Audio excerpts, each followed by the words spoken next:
Okay, the purpose of today's tutorial is to take you through the steps of building a pivot table. And pivot tables are great when you have a long list of data that seems unmanageable, and perhaps you've tried subtotaling, filtering, sorting, and you still can't get that kind of concise type of summary information from that list that you were looking for. So probably at that point it's time to turn to using a pivot table in Microsoft Excel. So just real quick, you do need to have a properly designed list. You want to make sure that your entry is consistent from top to bottom. Your list does have to have field names or column headings at the top. So I'm sitting in a properly designed list today, and what I want to do is make a couple of different pivot tables out of this list.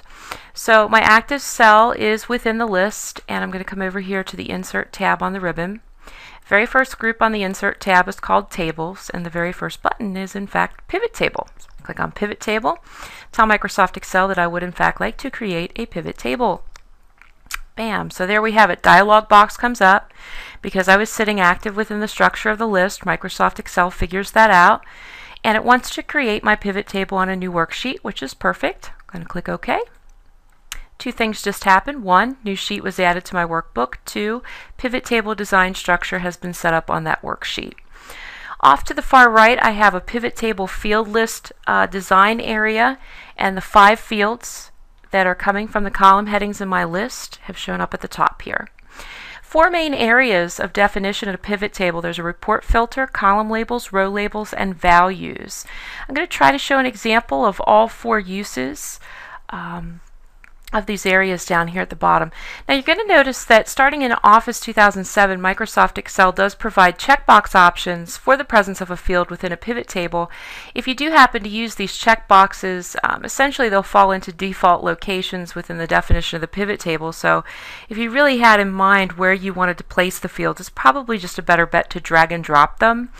So just to start out today with something simple, I'm going to have the salesperson, head out each row. So basically I'm just dragging and dropping the salesperson field down into the row label area. You're going to see over on the worksheet my row introductions, now the 4 different salespeople that were in the list. Across the top, I think I want to have the locations of where those sales took place. So I'm going to drag that into my column label definition area of the pivot table. Now you'll see that coming across the top of this row, introducing the 4 different locations where these salespeople have in fact made sales. Now what I'd like to see the value of is the summation of the order totals by person via location. So I'm going to drag order total down here into the values area of the pivot table. What you're going to see is very quickly Microsoft Excel has captured by person, by location, the total sales of all their orders. In addition to that, I have grand totals by person and grand total by location. Now I know the number is pretty unattractive right now. We'll get to formatting that in just a moment.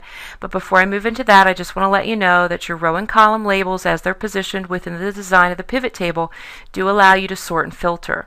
So a lot of the tools that you're going to find that you need are right there in the pivot table itself. So if I only wanted to see 1 or 2 salespeople, or if I only wanted to see 1 or 2 specific locations, I do have that on the fly auto filter available right within the row and column label headers. Now, coming back to this idea of formatting the number, it's sitting in here as a general number at this point. I could select it, go over to the Home tab, put it in currency, right-click, format cells, all that fun stuff. But I think it's best, especially if you have multiple values in your value definition, to work directly with the field through the design panel. So off here to the right-hand side, the value field presented, of course, is the sum of the order total. I'm going to click the downward pointing arrow here and go into the value field settings. Again, there are other ways to get here. I just feel that that's the most direct route, the easiest route to remember to get into these value field settings. I could change the name as it's presented on the pivot table if I wanted to. I can also change the functionality. The default functionality of a value field within the design of a pivot table is sum. But I could average, I could count, and so forth. So I would encourage you on your own to explore that list and see what other forms that you could present your data in. I'm most concerned though at this point about the number format, which I'm going to backdoor into through this button in the lower left hand corner. Takes me into good old format cells. We've all been here before. I'm going to choose currency, going to keep it at the defaults, click OK, click OK. That updates my pivot table. So very easy to go in and take control of how that value is being presented.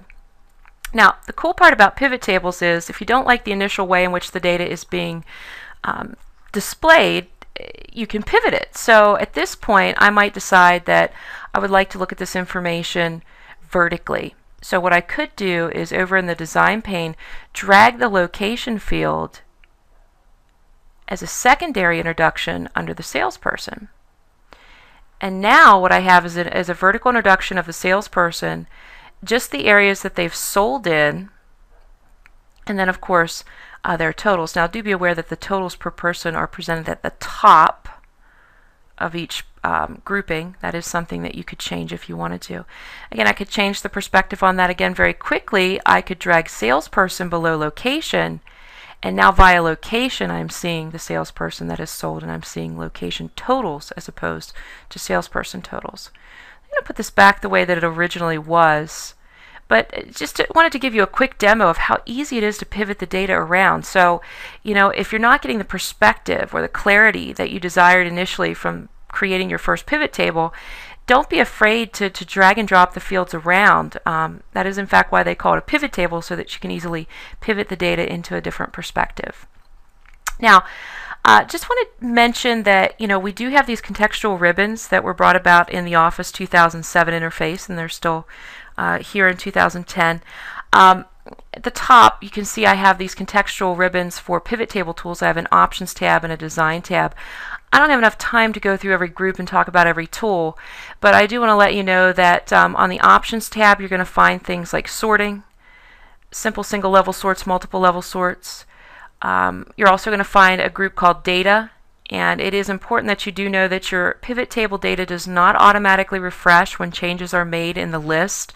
So if you've changed some sales or you've changed some dates or whatever, you do want to make sure that when you're presenting your pivot table that you do hit this refresh button prior to printing it or prior to showing it on screen.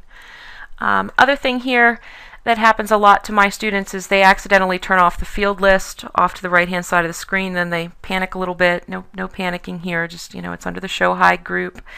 You can also turn off the field headers to clean up the overall appearance of your pivot table if you want to.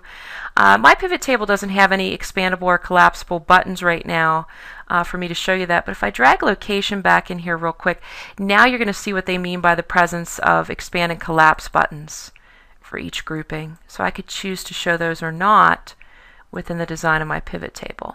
All right, let me just throw that back over there the way that it was. Now there's also a design tab in your contextual ribbon grouping. This allows you to turn off things like grand totals. A lot of people don't want to see the grand total information. It allows you to work blank rows for extra readability into the overall appearance or design of your pivot table. And of course you do have built-in pivot table styles. So if you're style challenged, you can come up here and very quickly change the colors and make it look like you spent a lot of time on it. Now, there's one other area within the definition of the pivot table that I want to talk about, and that's the report filter. We've talked about introduction of row, introduction of column, the value settings where those come together. But the report filter would be for you to look at something one at a time. So what I'm going to do here is I'm just going to drag location over into the report filter. You can see how that really changes the appearance of my pivot table. And what I could do now, if I were a location manager, is use the report filter drop down and say, you know what, I just want to see the sales from Harrisburg, or I just want to see the sales from York. Those are choices that you have if you're going to use the report filter. So that's that last piece that I wanted to make you aware of. I'm going to drag location back over to the column headings. And the thing I'm trying to emphasize here, I'm not trying to confuse you by moving these fields around so rapidly, but I'm just trying to really emphasize the fact that this is a pivot table. You can pivot the data, you can change the perspective in a matter of seconds. And sometimes changing the perspective on the way that you're viewing data really makes it click with people. So if you try one pivot table and it doesn't quite drive home the point, build another one, rearrange the fields, and see if it helps. It certainly only takes seconds to move things around, which is one of the benefits of using the pivot table. Okay, I'm going to close up shop here by just letting you know that you can have multiple occurrences of the same field within the value settings, and I also want to show some grouping via dates. So what I'm going to do here is I'm going to drag the order total into the values area a second time, which at first isn't going to make a whole lot of sense because now I'm essentially showing you the same thing twice. But you can see that the initial field is called sum of order, and now this guy is called sum of order 2. So what I'm going to do is work with the value field settings of sum of order 2, and I'm going to change that over to a count. And what I want to do is see the frequency of orders. So I'm going to name the field, number of orders. This way I can see that based on the salesperson's total, how many orders did they submit to get to that total. So I'm more concerned about the frequency now as opposed to the actual value amount. So I changed the name, changed the function over to count, going to click OK, and now you can see that I have 2 pieces of data within the value area. Now I can see total frequency of orders, order by location, order by person, via location, and so forth. So don't be afraid to put multiple occurrences of the same field or multiple value fields within the summation of your pivot table area. I have one more thing here. I'm going to drag the order date into my row label area, which is really going to make a mess here at first, because now what it's doing is it's individually working with each sales date and each salesperson. And I'm not really seeing a good grouping here because I don't have a lot of salespeople that made transactions on the same days. So what I'm actually going to do is eliminate the salesperson from the actual pivot table. And one of the quickest ways to do that is just to drag the field out of the grid, and you'll see I'm getting that little X by my mouse pointer. So dragging it and dropping it out is one way. If you're not a big fan of that, through the field itself, you could say, you know what, remove this field. So now what I have is the location spanning my column headings and all of these individual transaction dates introducing my rows, which is a little daunting. But what I'm going to try to do is group it together, get a little bit more manageable. So I'm going to click into one of the dates, and I'm going to use my Options tab in my contextual ribbon set. And I'm actually looking for a group called Group, so here it is.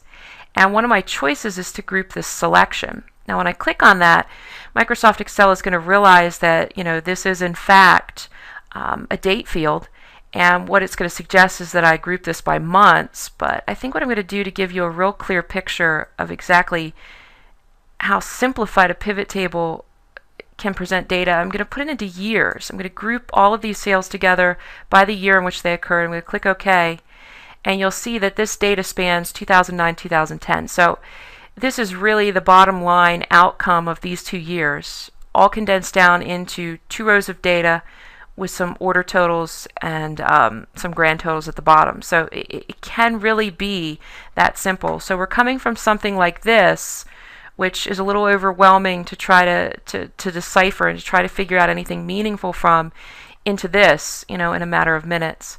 Now you can have multiple level groups there. So I'm going to go back into the date, go back into group selection, because maybe I want to break that down into the individual months within the year, maybe looking for frequency of, when are our peak sales, what months, and so forth.